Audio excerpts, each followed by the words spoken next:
Volume 2 of Guardians of the Galaxy. Alright, so Guardians of the Galaxy Volume 2, which is actually a direct sequel to the first one, takes place right after the first one, despite coming out, 3 years later? 4 years? Yeah, 3 years later. Because the first one came out in 2014. Yeah, we got quite a few movies and a whole Avengers movie in between them. Yeah. Which they were off in space doing their thing, so that's why they couldn't be there for that one. Yeah. It's mostly the same cast as the first movie. We got Chris Pratt as Peter, Zoe Saldana as Gamora, Dave Bautista as Drax the Destroyer, Vin Diesel as Baby Groot, Bradley Cooper as Rocket, Michael Rooker as Yondu, Karen Gillan as Nebula, Palm Klimentov as Mantis, Sylvester Stallone as Stakar Ogord, Kurt Russell is the main villain Ego. That kind of hits the nose. There. Elizabeth Debicki as Aisha, and she is a Oscar. Oh, that's the gold lady, isn't it? Yeah. She plays the Oscar woman. There's a few scenes that she's involved in that I just have to laugh at because it's just there's some strange shit with her. Chris Sullivan portrays Taserface. Okay, Taserface. We'll get to it. Yeah. All right. So, in this movie, it's 2014 again.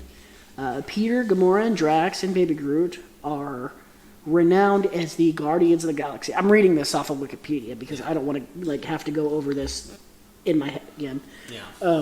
Aisha, the leader of the Sovereign race, which is the Oscar people, has the Guardians protect valuable batteries from an obelisk, which is an interdimensional monster. In exchange for Gamora's estranged sister Nebula, who's caught attempting to steal the batteries.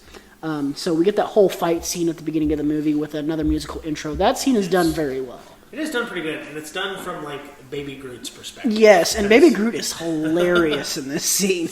Because it starts off like Rocket is trying to... Rocket's getting the music set up, and everyone's asking him why. And Rocket says, it's for Quill. Quill's the one that always demands that we have music. And then he tries to wink, and then he's just super obvious that he's winking. Yeah. That's a comeback. Am I using the wrong eye again?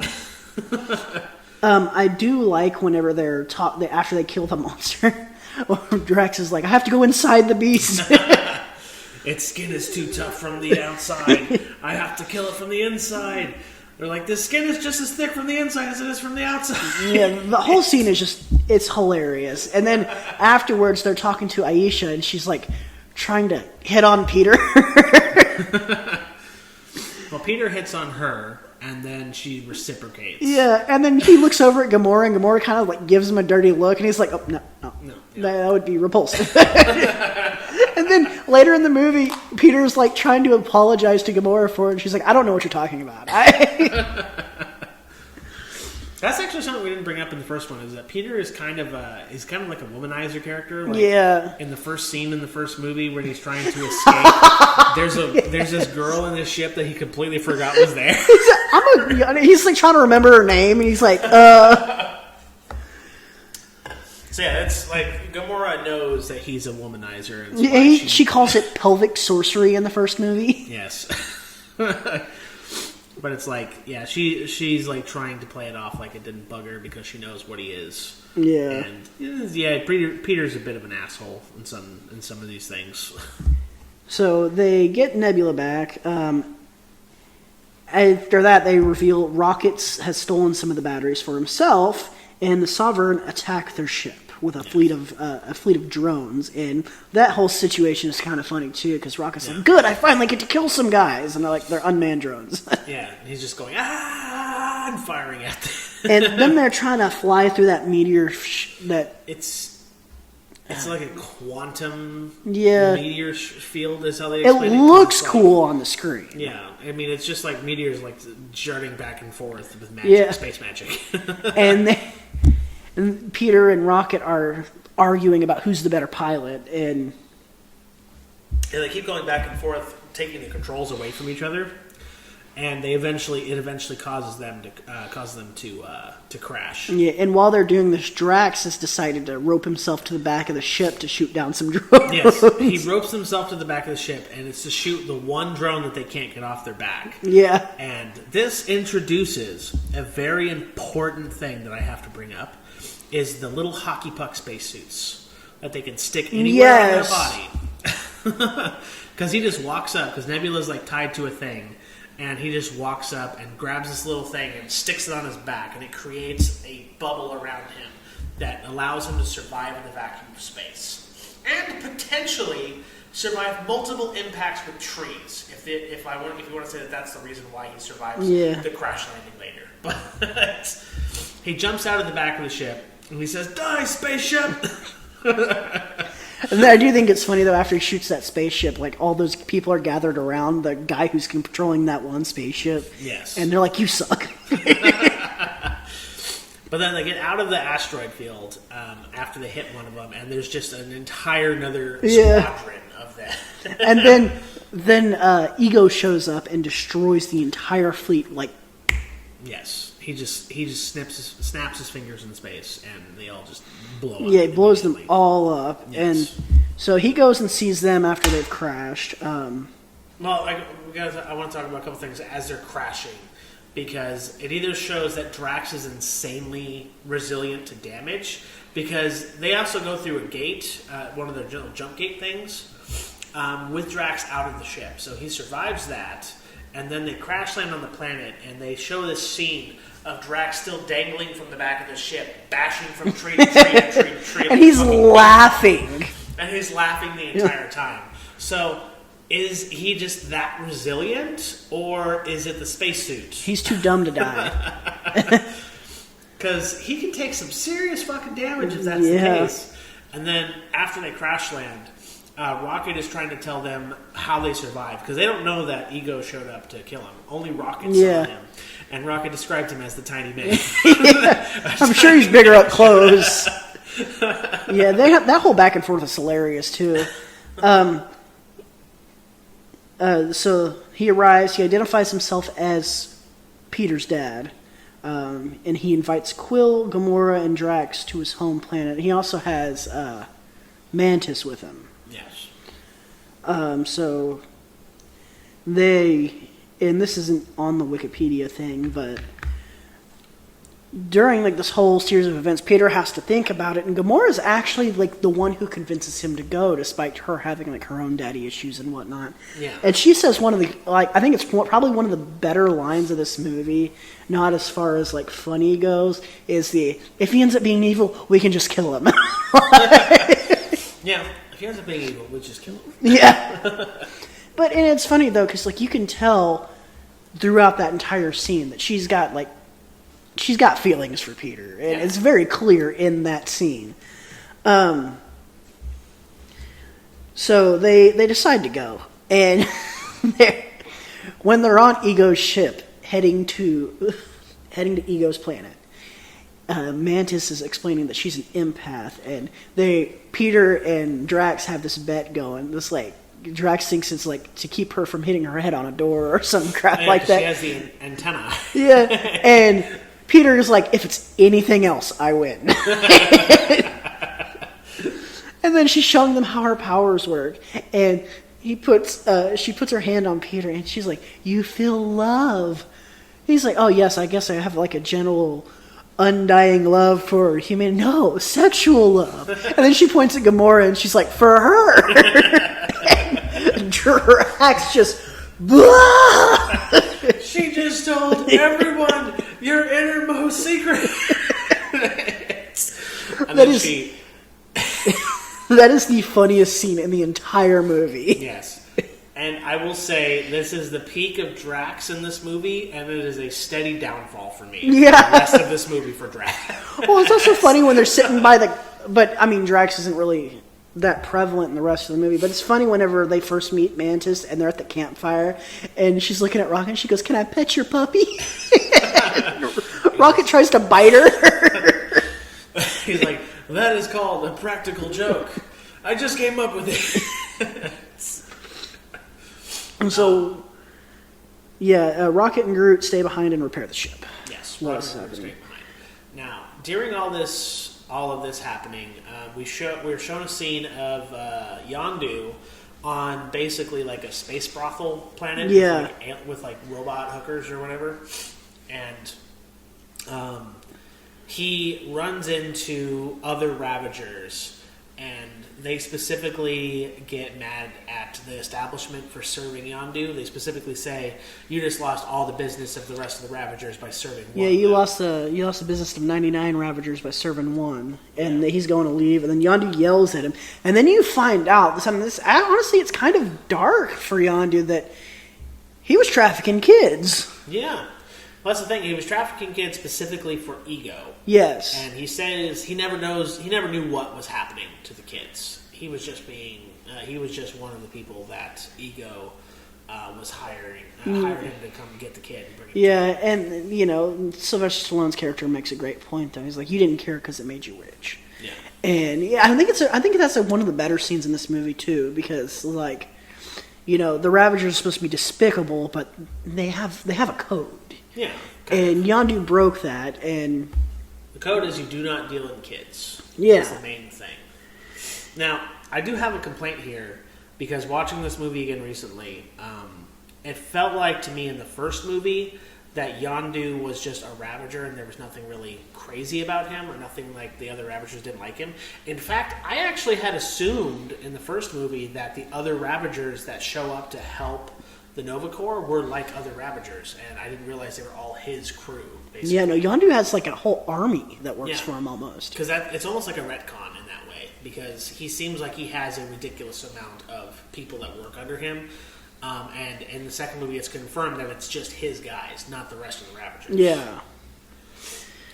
So, and then throughout the scene, Taserface just is like pointing out that Yondu is like he's weak and whatnot, and then Aisha shows up, and she tries to hire Yondu. Yes, and I want to point out she shows up and they have a red carpet for her. Yes.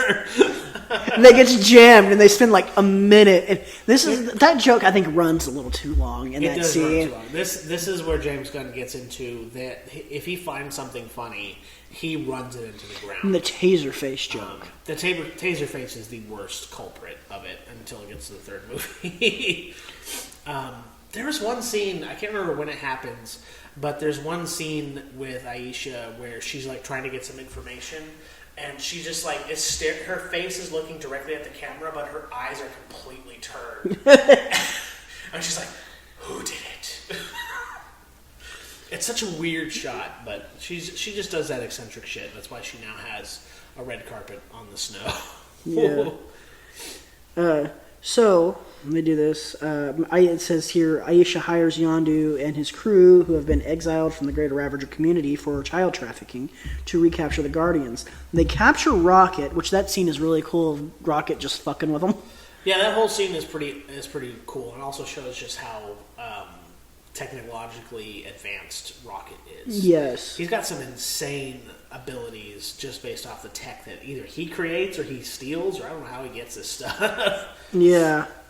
So they capture Rocket, but when Yondu hesitates to turn over Quill, his Lieutenant Kraglin, who's James Gunn's brother, questions his objectivity, and another lieutenant, Taserface, leads a mutiny aided by Nebula. Taserface imprisons Rocket and Yondu aboard his own ship, and they execute the Loyalists. Nebula... That scene is pretty crazy. That whole situation is kind of crazy, where they're just like taking people and sticking them in the airlock and throwing them out. And that's the beginning of the Taserface joke too. And it's funny at first, but then like they do it over and over and over again in the movie, and it just kind of gets.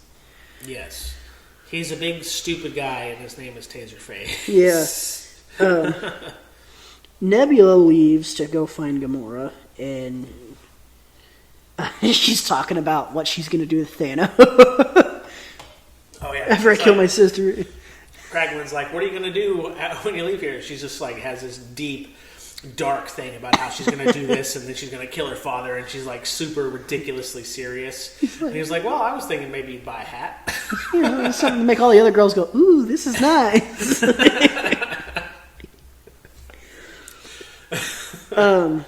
And so then Yondu and Rocket have kind of a heart-to-heart. They're talking in the prison cell, which, their scenes together, work surprisingly well together. Yeah. My favorite, though, out of this whole scene is little baby Groot. They have him in a little costume, and the Taserface is like, he's too cute to die. and they're that one Ravager is pouring alcohol over him, and Groot. Poor Groot. Yeah, poor Groot. He is just tortured.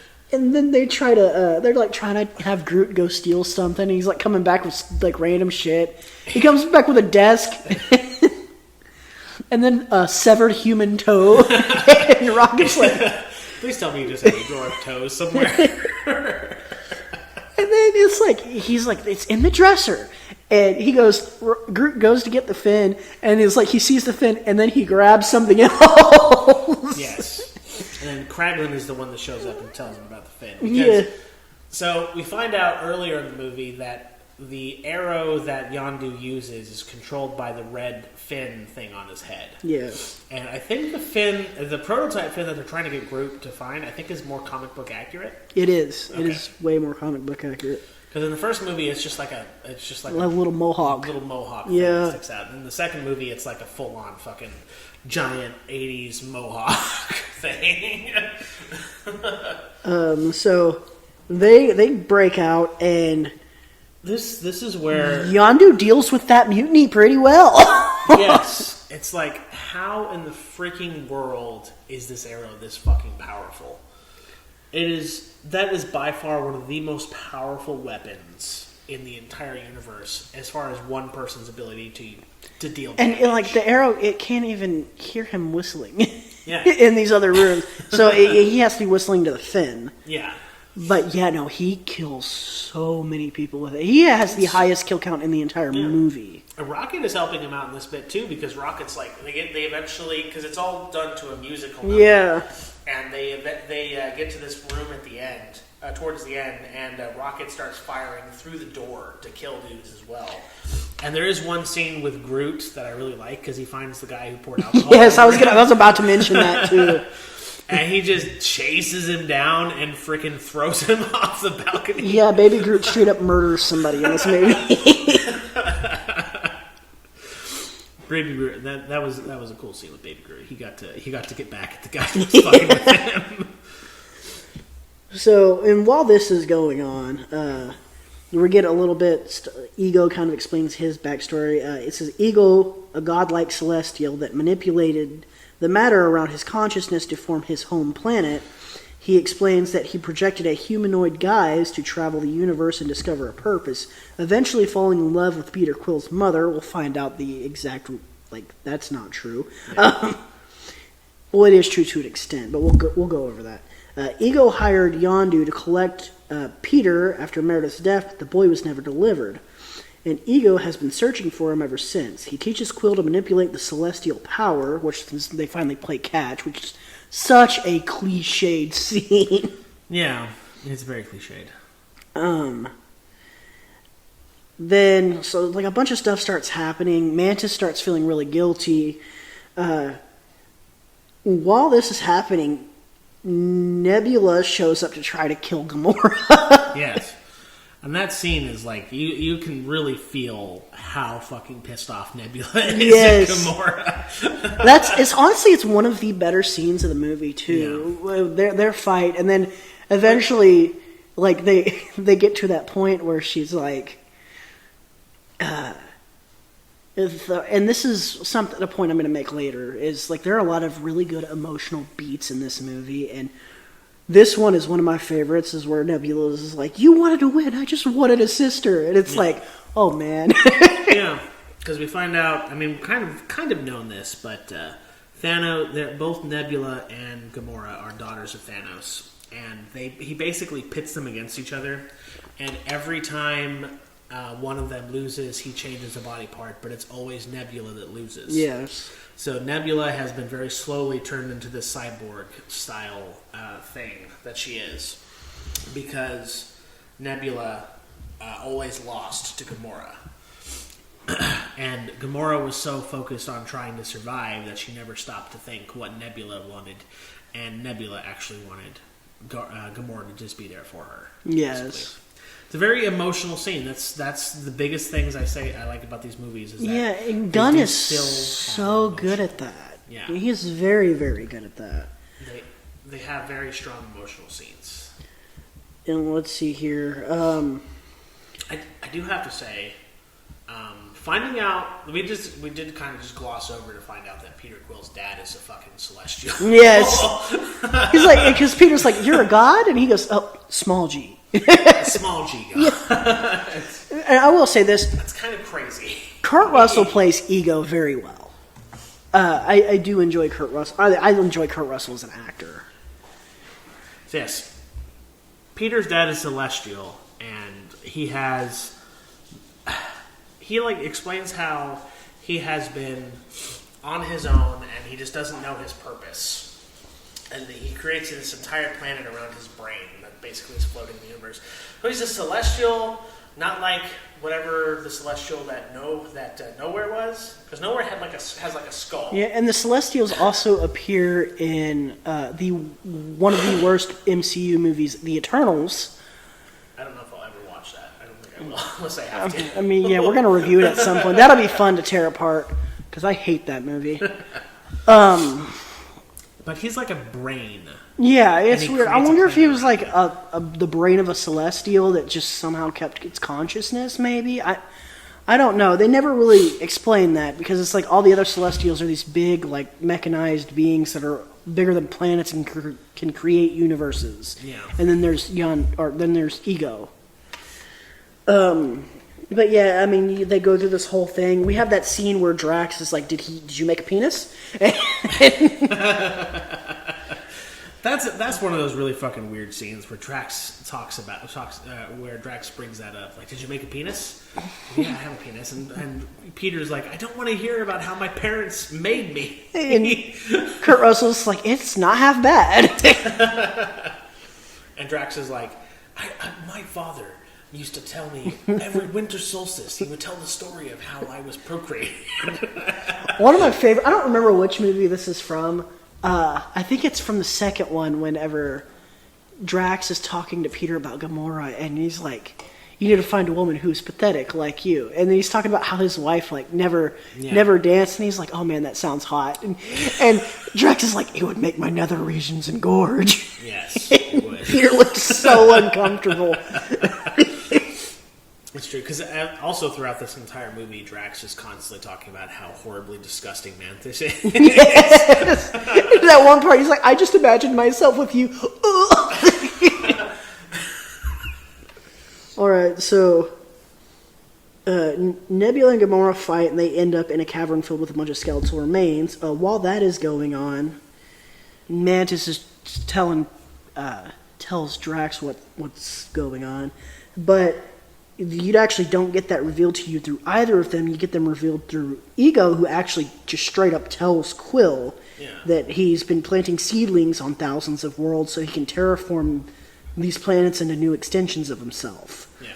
I think Ego at this point believes that he has Quill completely under his control. Like, his eyes are glowing blue and all this stuff. Yeah, and he's like, but only the power of 2 Celestials can activate them because Peter is half Celestial. Which is why he was able to hold on to the Infinity Stone in the first one. Yeah. But he hired Yondu to collect all these children of these women that he impregnated, and he killed all the children when they failed to access the celestial power. And Quill, like, he's under his influence, so he's like kind of going along with it. And then he kind of asks about his mother, and you do find out that Ego did really love Meredith Quill. Mm. He really did, and he knew, like, if he went back to see her again, he would stay, and then his plan would be completely useless. And then they get that reveal, and Kurt Russell delivers the line very well, with you. That's why it broke my heart to put that tumor in her head. Yeah. And that was the worst thing he could possibly have said. That is Peter Quill's entire motivation is his mother, basically. Yes. And it is character perfect that he immediately breaks this trance and shoots it. Yes. and then Ego like starts like, who do you think you are? And he fucking turns into David Hasselhoff. Well, first Quill yells, "You killed my mom!" And he's like transform. Yeah, freaking Ego keeps transferring back and forth. He transforms to David Hasselhoff. And all this shit. And then he like forces Quill to activate the stuff, and you actually get shots of it throughout all these other planets of what's going on. Well, he tells Quill like maybe a few centuries as a battery will make you change your mind, because he's going to just use Quill's power rather than having him autonomously do it or do it through his own through his own actions. He's going to force him to do it. Yeah. And while this is going on, Rocket, Yondu, and Groot and Kraglin arrive at the planet. You know, there's this huge fight scene that's about to happen. Yeah. Well, even before that, like to even get to the planet, they have these little jump things that they do. So this is another thing we get to other world building things and other movies being bad, is that they already have this jump point ability where they can travel great distances in these little jump square things. Yes. And you're only supposed to do a certain amount at a time. And Rocket put all of them in. Yeah, Rocket put all of them in at once, so they end up going, what was it, like freaking 793, I think. 793 jumps. So throughout this entire thing, they're just slowly deforming into these cartoon characters. Rocket looks like the freaking Scratch. Yes, he looks like Scratch. And then they come to the stop, and Groot just throws up. So they show up. We go through like the whole fight scene. A lot happens because the Sovereign also show up because Taserface gave like them the coordinates of the ship, which is weird though. I think that's kind of a weird thing. Did she give him like a way to track the ship or the coordinates of the ship? It seems like they know where Ego's planet is, and I think that's those are the coordinates they gave. That could be it. I think they gave that. Yeah, I think that's what happened. But yeah, they show up. They get in this like ship that's made for mining and kind of go down. Overpowered mining ship. Yeah, it is really freaking powerful. But yeah, and basically the whole plan ends up being like we have to kill Ego. We're going to try to plant a bomb on his brain, which Rocket's trying to explain to Groot, and that's one of the funnier scenes of the movie. Because in order to get to the brain, it's too small for even Rocket or anyone else to get to it. So Groot's the only one small enough to get there. He's just trying to explain to Groot how to use the bomb. He's like, I am Groot. I am Groot. I am Groot. And he's like, no! Wrong button! Does anyone have any tape? This is another thing where if James Gunn finds something funny, he's going to stick with it, because there's this whole freaking thing of Peter Quill flying around trying to find tape, and it's just all Rocket sitting there looking at Groot, and you just hear Peter asking for tape in the background. Yeah, and also the action at the end of this movie it could have been done a lot better, honestly. I mean, that being said, it's still good. I still enjoy a lot of it. Not as much as the action in the first one. There's the whole big thing, because Peter is fighting his dad, and they eventually like form giant giant avatars out of rocks. Pac-Man. Turns into Pac-Man, and it does the sound Arka Waka Waka Waka. Like, imagine, it makes me think, like, if Peter Quill had been like had been alive in the 2010s, would he have formed Kratos? You could have imagine Kratos versus Celestials. Can you imagine if Peter Quill watched Star Wars growing up? Oh God, he would totally love Han Solo. Yeah. But so they go through this whole fight. Peter and Peter. I do remember, like, there's a scene where, like, they have that huge team shot. And this really helped the cinematography score, is that team shot at the end of the movie where, like, everyone's kind of landing on the ground. And then you got Yondu on the with the arrow. Yeah. He's like, "You look like Mary Poppins. Is he cool?" Yeah, he's cool. I'm Mary Poppins, y'all. But they go through the whole battle. I think they kill all the sovereign ships. I don't really remember. Do they? That's a good question. I'm pretty sure they do, but I cannot for the life of me tell you how. They manage to plant the bomb. So, what happens is, I think, Groot plants the bomb, and he is about to press the wrong button, but he presses the correct button. Yes. And runs away. And then... He does the Jack Sparrow run, too, where he's like waving his arms around. So then everyone starts to leave, but Yondu specifically wants to stay to get Quill. And Rocket has one spacesuit and one jetpack. Is all. Yes. Now imagine, this is the hockey puck spacesuit that is very, very important to think about. But it's... I do like that Rocket, when he arrives on the ship and Gamora's like, "Where's Quill?" and Rocket just turns around and tases her. He's like, "I can't lose any more friends today." Yeah, because she wants to go get him, and he does not want to let that happen. Yes. So the ship takes off, and the planet, Ego as the planet, blows up with the bomb. And Yondu manages to get to Quill, and he gets a jetpack, and he has a jetpack on himself. He grabs Quill and starts flying him away from the planet, which also means that those jetpacks are powerful enough to break a gravitational I pull. wonder if Peter Quill's mask got destroyed in that whole fight sequence. Because he never wears the mask again. No, he does. Doesn't he in Infinity War? Infinity War, yeah, that may have been a new one. But it's still after this movie. yeah, He would have had but he never wears that mask again in this movie. Yeah. And it would have been helpful with what's about to happen. Yeah. You know. Well, even with, like I said, the hockey pucks. So yeah, his spacesuit gets destroyed at some point, so he can't use the spacesuit to survive in space at this point. We have to assume that at this point, because if he had the spacesuit, then honestly, they both could have survived. In fact, that's kind of destroying to this entire thing if we don't have a reason why Peter Quill doesn't have his mask. Yeah, we're going to have to look that up. Because that honestly, that would change the score entirely for me. Yeah, me too. Yeah, we're going to have to look that up. But in one of the more emotional scenes of the movie, Yondu does die saving Peter. Yes. And it's like...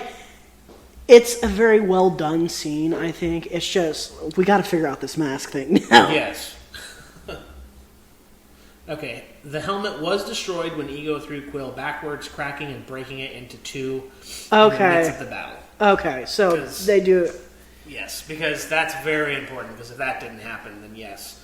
Which is very important for the third movie. We have to talk about it when we get to it. Okay, so that answers that question. So my score doesn't change then. My score is still what it is. So yes, it's a very emotional scene because Yondu knows he has the jetpack, he has the spacesuit, and he can use the jetpack to get Quill off the planet and use the spacesuit to put it on Quill so he survives. But that does mean that Peter does technically have to watch another parent in quotation marks die, because it's not his actual. He's not his father, but he is his daddy. Yes, that was such a good scene. I remember watching that in theaters and just being like, that was fucking heartbreaking. But yeah, and then they do the funeral for Yondu, and all of the Ravagers from all the different factions show up because they find out that Yondu gave his life to save Peter. Yeah, and that's Rocket. Rocket was the one that sent out the message about it. And that was a good scene too. I liked that. And then, Gamora does confirm that she does have feelings for Peter. That's important to point out because that's important for Infinity War and Endgame. Yes. And Guardians 3, actually.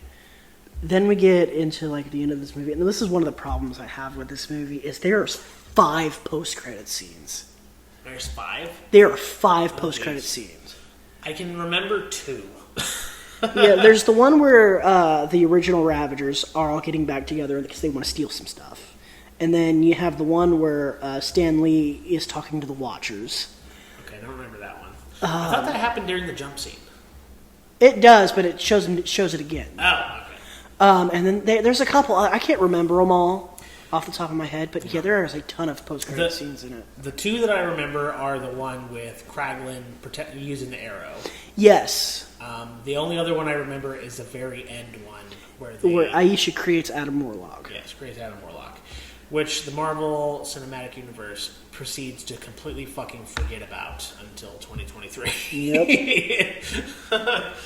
All right, let's give our scores. Yes. So our scores, as always, are we can give a score of 1 to 100, 1 being the worst, 100 being the highest, out of a series of, I forgot the word. Categories. I'm a dumbass sometimes. A series of categories, starting with plot. So plot for this movie.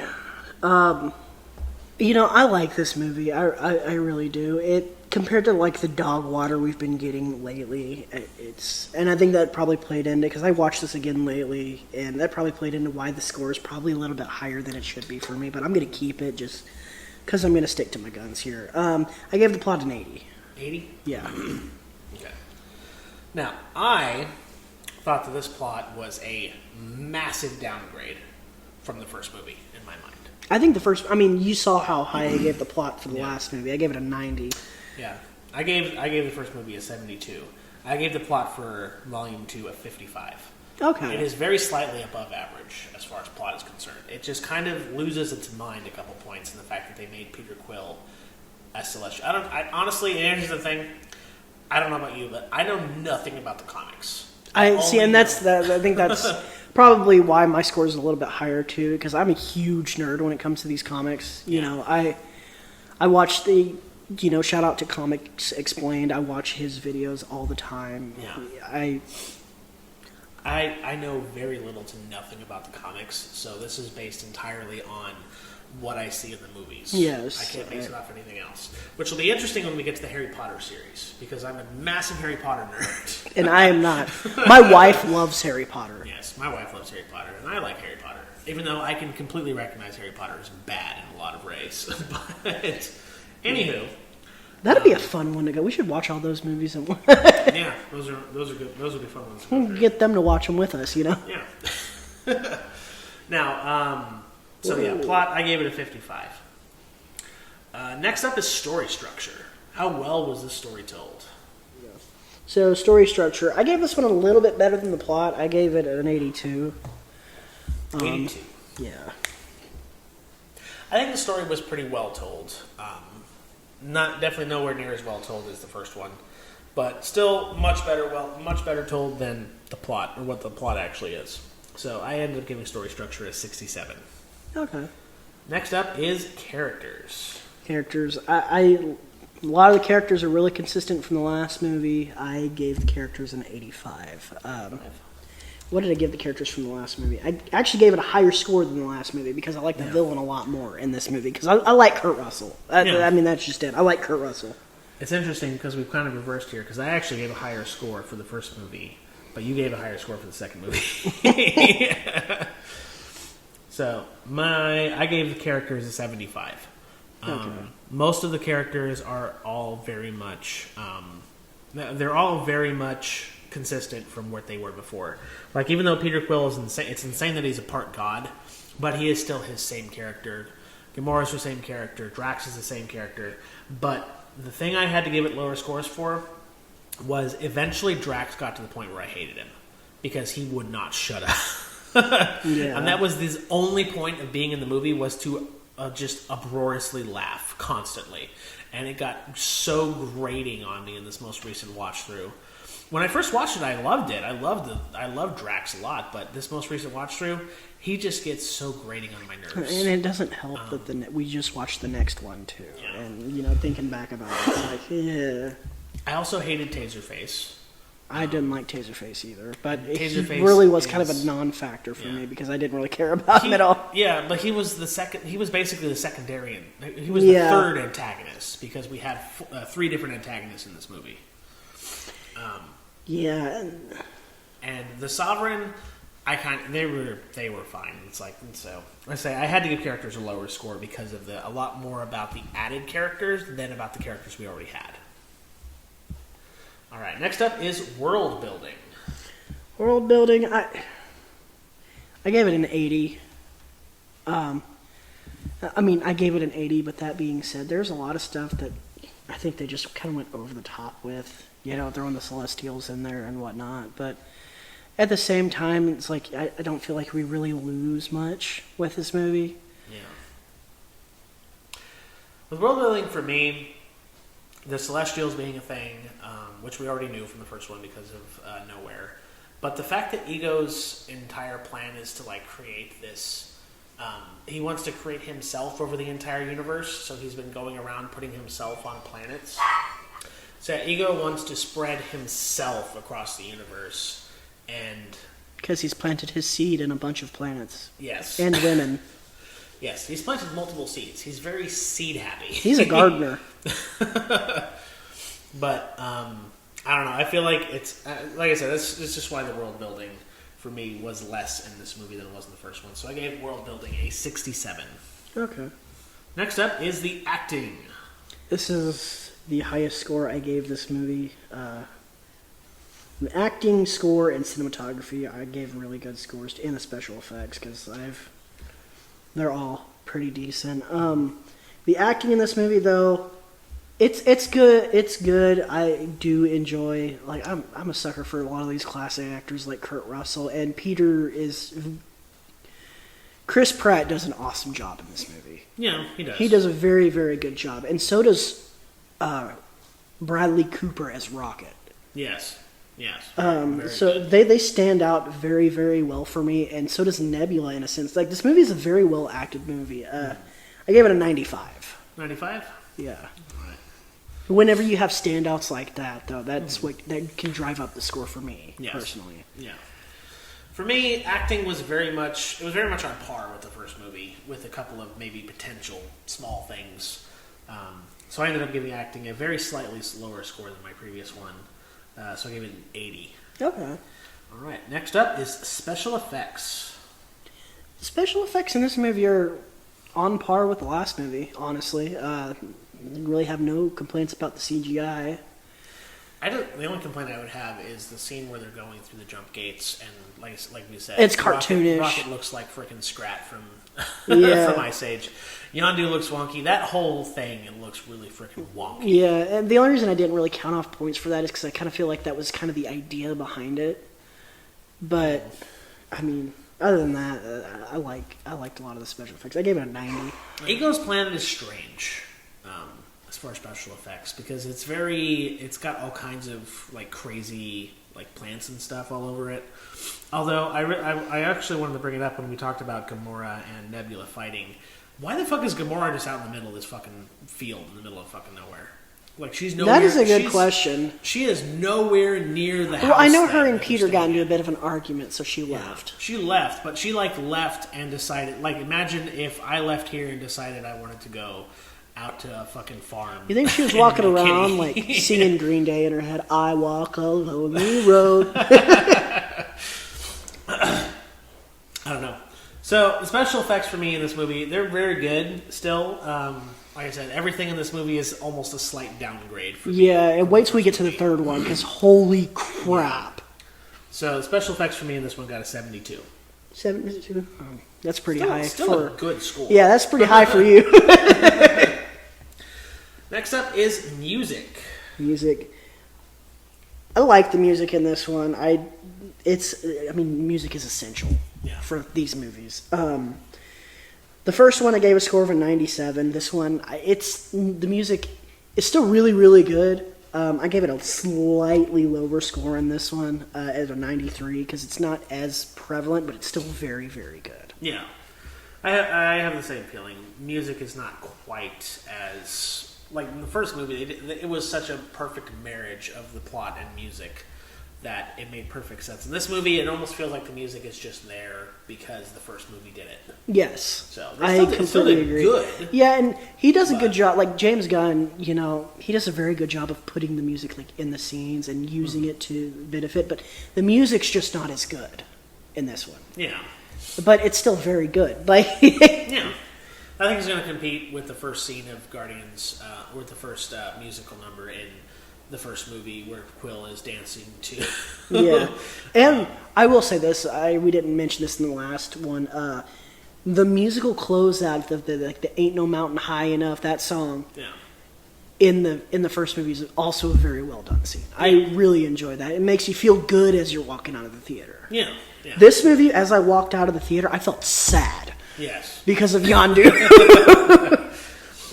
So yes, I ended up giving music an 80. Still a good score, but an overall downgrade from the first movie. All right.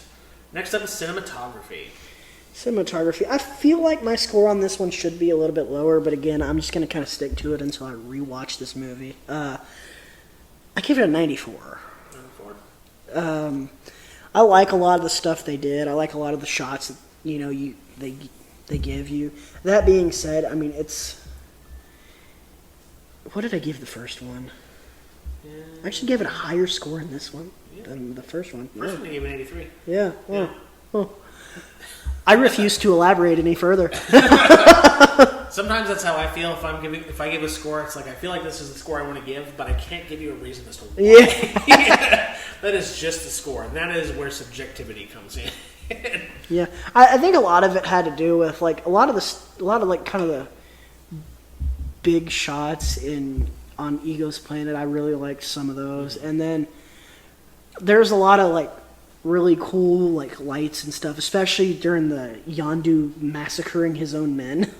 the overhead shot of that where you see the arrow just going through. I love that. It's super overpowered, but I love like the visuals. Yeah. I would have the opposite. Like, that particular scene is one reason why it downgraded. Because I'm like, this shit is fucking insane. It's like, thank goodness that whoever attacked Yondu to destroy his first fin did that at the moment that he did, because he would have otherwise killed his entire That was crew. Nebula. It was Nebula? It was Nebula. Thank goodness Nebula did that, because otherwise everyone was dead. But yeah, cinematography for me, overall downgrade for me, just because I can't think of as many of the strong scenes from this movie as I could from the first one. So I gave cinematography a 63. Alright, last up is the most important score. That is, how much did we like the movie, which is the fun category. Alright, so I'm going to explain this in like the way I explained it on my personal list of movies. Guardians of the Galaxy from 2014, the first one, Volume 1. The only sentence I put on here was fucking great. Yeah. Guardians of the Galaxy Volume 2, I put not as good as the first, but it still packs enough emotional moments to be a worthy sequel and a successor to the first one. Mm-hmm. That being said, like I said, it's not as good as the first one. No. And I still really enjoy the movie, but it's like I said, it's not as good. I gave it an 80. 80? Yeah. I agree with a lot of that sentiment. This movie is definitely an overall downgrade from the first movie. It has its emotional impact, but I feel like in a lot of cases, the emotional impact is really all it has when you really dig down into the substance of the movie. I can see that. Yeah. It is still a movie that, like I said, if I were to rewatch these movies in the future, I absolutely would watch this one after watching the first one. Yes. There's no reason why I wouldn't. And this is also one of these movies, like, when I first saw it, I didn't really like it that much, but watching it again recently, I've really liked it. Yeah. So, who knows what my opinion's going to be maybe a year from now, whenever we're watching other movies. My rewatch of this recently actually downgraded it in my mind, because I didn't like it as much as I liked it initially. Yeah. Which is why I gave...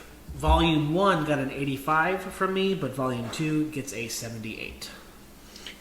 So, Volume 1 got a 91 for me, and this movie got an 86. So... 86 total? Yeah, 86.5. 86.5. Plus, you said, what, 78? So 78 for fun, so my total came to 70.8. That brings our final score for the movie to a whopping 78.65.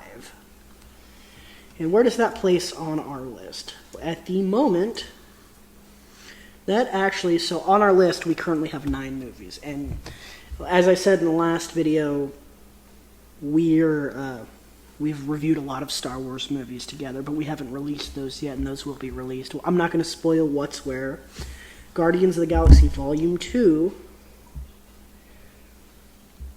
is currently at number 4 on the list. So our combined score was, like I said, 78.65 out of 10, which puts it at a 7.9 out of 10. Excuse me. So, a lower score than the first movie, but still pretty damn close. Any final words about Volume 2? No. No? I think we got a lot out.